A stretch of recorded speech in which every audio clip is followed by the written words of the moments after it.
Bruce Lee is widely regarded as one of the most influential martial artists of all time. He was not only an actor, but also a philosopher and a martial arts innovator. His journey in martial arts was unique because he never confined himself to a single style. Instead, he studied multiple disciplines, took what worked, and discarded what didn't. This approach eventually led him to create his own martial arts philosophy, Jeet Kune Do, JKD. But how did Bruce Lee learn martial arts? His journey began with formal training in Wing Chun Kung Fu, but through personal experience, extensive research, and experimentation, he developed a deeper and more practical understanding of combat. This essay explores how Bruce Lee learned martial arts, the challenges he faced, and how he revolutionized the world of martial arts.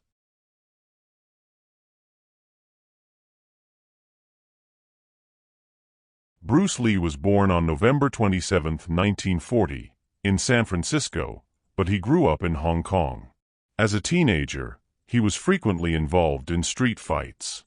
To defend himself, he sought martial arts training. At the age of 13, he was introduced to Wing Chun, a Chinese martial art focusing on close-range combat, quick punches, and efficient movements. His main teacher was the legendary Ip Man, one of the greatest Wing Chun masters. However, due to Bruce's mixed heritage, his mother was half Caucasian, some students refused to train with him. As a result, he received private lessons from Wang Shunliang, one of Ip Man's top students. Wing Chun greatly influenced Bruce's fighting style. Some key principles he adopted from Wing Chun included: Bruce Lee began learning Wing Chun Kung Fu at the age of 13 in Hong Kong. He trained under Ip Man, a legendary Wing Chun master. Due to conflicts with other students, some refused to train with Bruce because of his mixed heritage. He received private lessons from senior students like Wang Shunliang. Centerline theory, attacking the opponent's centerline for maximum effectiveness. Economy of motion, eliminating unnecessary movements to be more efficient. Simultaneous attack and defense, blocking and striking at the same time for speed. Despite his dedication, Bruce Lee did not complete his full Wing Chun training before leaving for the United States in 1959.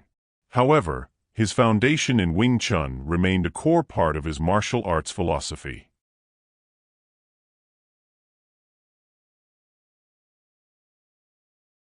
While learning Wing Chun, Bruce also gained real-world fighting experience by participating in Hong Kong street fights.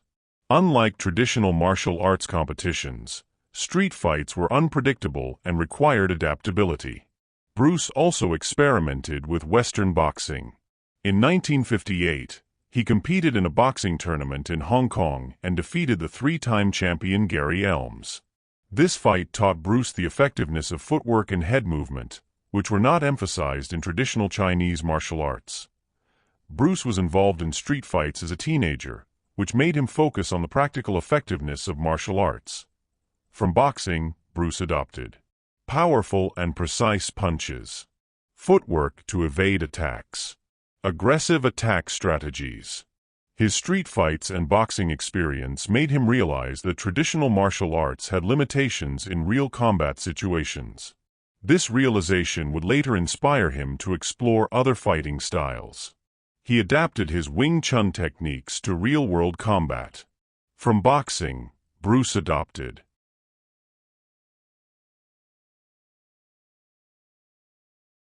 In 1959, Bruce Lee moved to Seattle, Washington, to continue his education.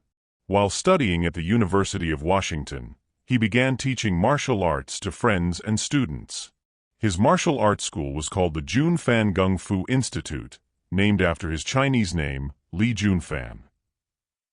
During this period, Bruce modified Wing Chun and started incorporating techniques from other martial arts, such as Bruce moved to Seattle in 1959 to continue his education. He began teaching modified Wing Chun to non-Chinese students. He experimented with different martial arts styles, integrating boxing, fencing, and other influences. Boxing, punching techniques. Fencing, footwork and distance control. Judo and jiu-jitsu, grappling and throws. Unlike traditional martial arts schools, Bruce Lee's teaching style focused on practicality rather than tradition. He encouraged students to experiment and develop their own fighting methods. This led to his first major challenge in the martial arts community. In 1964, he was challenged by a traditional kung fu practitioner, Wang Jackman, for teaching non-Chinese students. The fight lasted only a few minutes, with Bruce dominating the match. However, Bruce was disappointed with his performance, as he felt he took too long to defeat his opponent. This fight pushed him to further refine his martial arts approach. After the Wang Jackman fight, Bruce Lee completely rethought his approach to martial arts. He realized that rigid styles were too limiting and began to develop his own philosophy, later called Jeet Kune Do, JKD, or the way of the intercepting fist. Core principles of JKD. Absorb what is useful, discard what is not. Bruce believed martial artists should use only what works in real fights and abandon ineffective techniques. Efficiency, directness, and simplicity. Techniques should be as direct and efficient as possible, with no wasted movement. Adaptability. A fighter should be fluid and adaptable, adjusting to the opponent's movements. Freedom from styles. Bruce rejected rigid, traditional martial arts styles, favoring a hybrid approach. To build JKD, Bruce trained with top martial artists from different styles, including Chuck Norris, karate; Joe Louis, kickboxing; Jun Rhee, taekwondo; Jean Labelle, judo; Dan Inosanto, Filipino martial arts. Bruce also studied Muhammad Ali's boxing footwork, which helped him refine his own movement.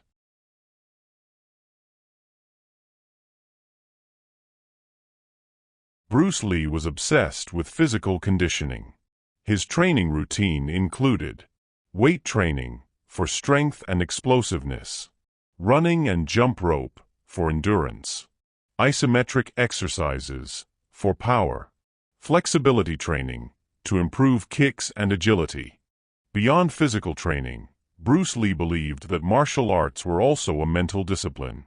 He studied Taoism, the idea of being fluid and adaptable, like water; Zen Buddhism, the concept of mindfulness and focus; Western philosophy, especially the writings of Jiddu Krishnamurti. His famous Be Water philosophy came from these studies, teaching that a fighter should be adaptable in any situation.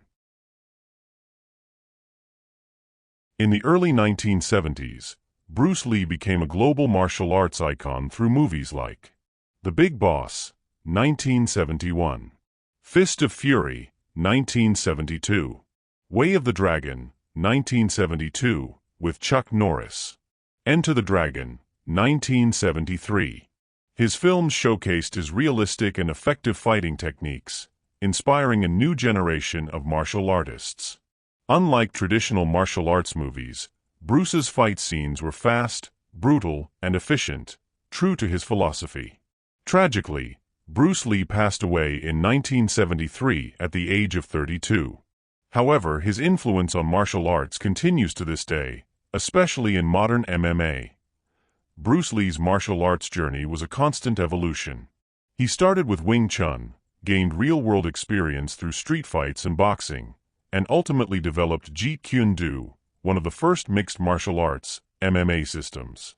His philosophy, use what works, discard what doesn't, revolutionized how people view martial arts. Today, his teachings influence UFC fighters, martial artists, and even self-defense experts worldwide. Bruce Lee didn't just learn martial arts, he transformed it forever.